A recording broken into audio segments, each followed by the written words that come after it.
When I think of North Carolina, I think of one thing, and I know it's a huge challenge in North Carolina. We're not happy this is the reality for North Carolinians. But, the outrage over crime in North Carolina and the way that your Democrat governor has handled it or not handled it, and the way that some of the blue cities like Asheville and Charlotte have handled it, if that becomes more of a national issue, Don, then that's going to be very good for the Republicans, because their common sense addressing of crime is going to be really popular in places all over the country.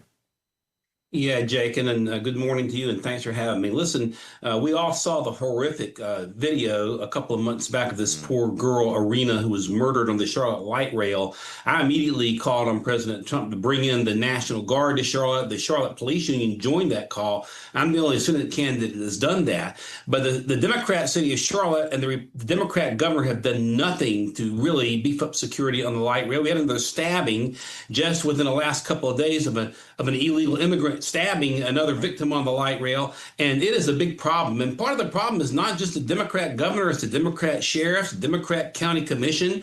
They have a soft on crime, pro, sort of bring the shrinks in rather than bring the cops in approach. And it's going to bite them where the sun don't shine before it's over with. And we're going to make that an issue in the campaign against Roy Cooper for sure. We already are.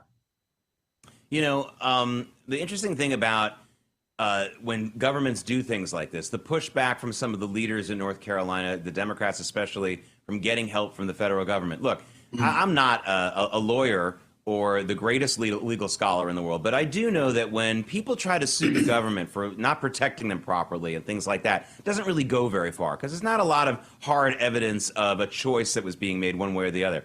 This could be the exception. The fact that we've had a second stabbing from very similar circumstances, this time a repeat illegal alien, not someone who had, not an American-born person doing it, but it doesn't matter. The fact that they were pushing back on that, and I don't know, I think they might have somewhere to go with that. Now let's stay in North Carolina just for a second, because the guy leaving the Senate to create this vacancy, and this still goes to the crime discussion, Tom Tillis, he's joining a small number of Republicans in the entire Democrat Party in deciding to smear our fighting men and women, deciding to smear our Secretary of War, and smear our president for trying to protect the American people from the massive flow of drugs coming from these Venezuelan drug boats and other parts. There's other ways that drugs get into this country. I acknowledge that. But, it just goes to the whole argument that Tom Tillis has been a Republican, they call it rhino, whatever you want to call it. This has been this has really undermined the president for a long time. Thank goodness he's stepping down. But, this has got to be one of the biggest reasons why you're standing up right now. We got to have someone better than Tom Tillis next time. Well, it sure is. As a matter of fact, Tillis has had it in for Pete Hegseth. And one of the reasons, in fact, the reason I'm in this race is because Tillis had promised to support the president's nominees coming out of committee. Pete, who I've worked with in the past on rules of engagement issues in the Obama administration defending our soldiers, cleared the Armed Services Committee. Tillis still tried to torpedo him. And for me, that was the straw that brought the camel's back. But look, Jake, Senator Tillis needs to remember that we lost more Americans to 1 year in fentanyl than 10 years in the Vietnam War.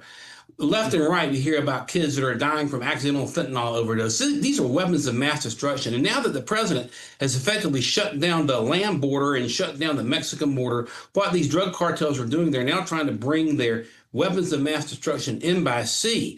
And the president of the United States has every right under international law and the United States Constitution as commander-in-chief under Article 2 to take action to protect Americans. It's gone on since the beginning of the Republic, beginning with President Thomas Jefferson sending the Navy and the Marine Corps into the Mediterranean to attack the Barbary pirates who were attacking American shipping.